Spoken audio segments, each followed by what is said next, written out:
Sami, se po m'blen përshtypje shumica, të paktën nga ajo që kanë dëgjuar, janë edhe shoqëni ata që ja u kanë mundësu një farë mënyre me eksploru këto, përveç rrëfimit të 4 që ke ma shumë me eksploru si shkencës që ka lexu.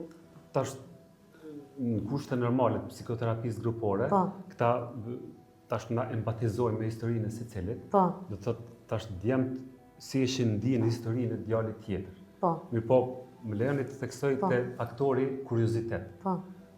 Ndjenja thjesht të du me provu.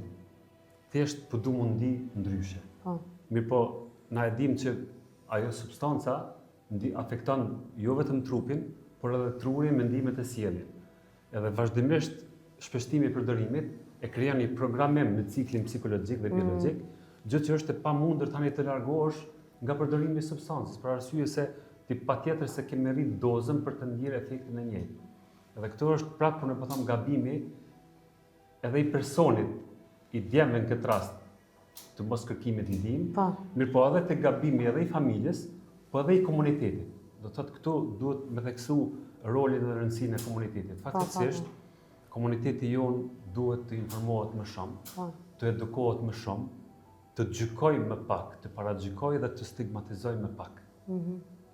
Nuk është turp, se ta nuk do të kërkojnë turp që janë të varë. Ta kanë bërë aktin më të guximshëm që kanë trokit në derën tonë.